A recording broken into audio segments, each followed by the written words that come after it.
আসসালামু আলাইকুম। আজকে আমি মিষ্টি দই করে দেখাবো। একটা প্যানে 1.5 লিটার দুধ নিয়ে দুধটাকে আমি ঘন করে নিব। দুধ জ্বালাতে গেলে এরকম সর পড়ে, এই সরটা আমি আলাদা করে নিব। আজকে আমি রাইস কুকারে করে মিষ্টি দইটা পাতবো।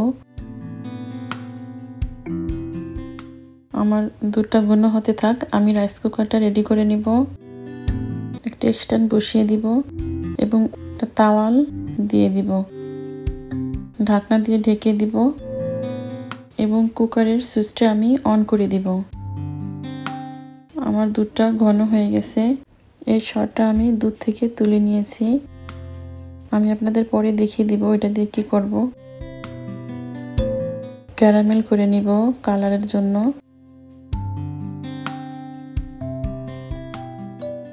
আমি একটা পাত্রে চিনি দিয়ে হালকা একটু পানি দিয়ে ক্যারামেলটা করেছি। এখন এটা দিয়ে দিব।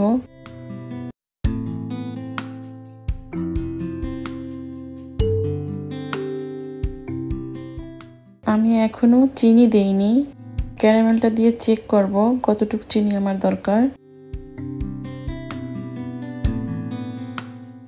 এখন আমি 2 টেবিল স্পুন কনডেন্স মিল্ক দিয়ে দিব।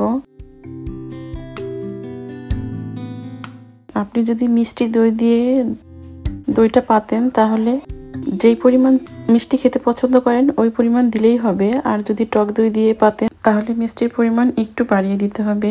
আমি চিনি দিয়ে দিলাম আরো 1 টিস্পুন।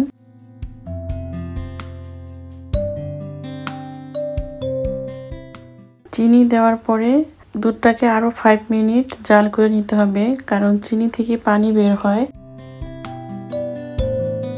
আমি চুলাটা অফ করে দিয়েছি। এখন আমি দুধটাকে ঠান্ডা করে নিব।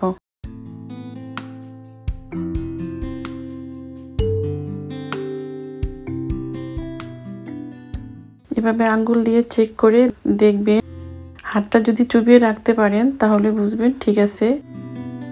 টক দই দিয়ে দইটা পাতবো। দিয়ে দিলাম 2.5 টেবিল স্পুন টক দই। আমি এখন দুধের সাথে মিক্সড করে নিব। প্লাস্টিক কাপে কিছুটা মিল্ক তুলে নিব।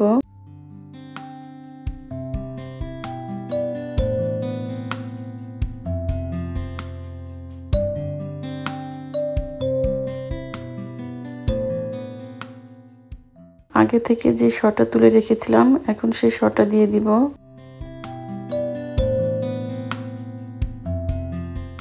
এটাকে এখন মিক্সড করে নিব।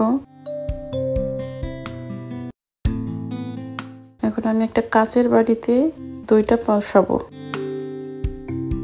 দইয়ের উপরে শটা খেতেও খুব ভালো লাগে, দেখতেও ভালো লাগে। এখন একটা ফয়েল পেপার দিয়ে বাটিগুলিকে মুড়িয়ে দিব।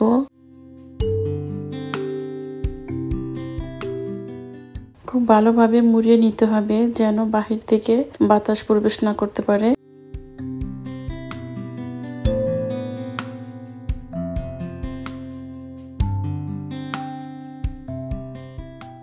এখন যে রাইস কুকারটা ফ্রি হিটেড করে রেখেছিলাম সেটাই বসিয়ে দিলাম।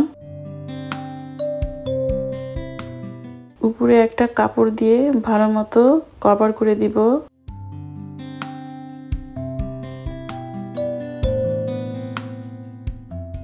এবং এই ছিদ্রটা আমি বন্ধ করে দিব।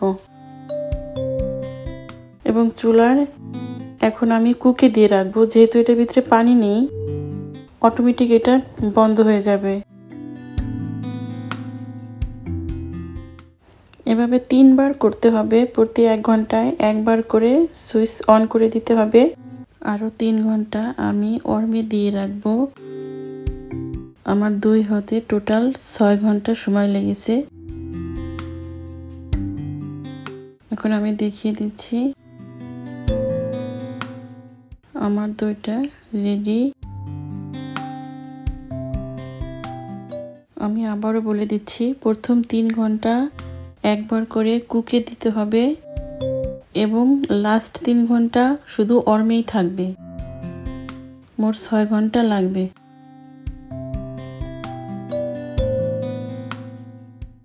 দেখুন আমার দইটা কতটা পারফেক্ট হয়েছে। নতুন রেসিপি নিয়ে আবার দেখা হবে ইনশাল্লাহ। আজ এ পর্যন্তই।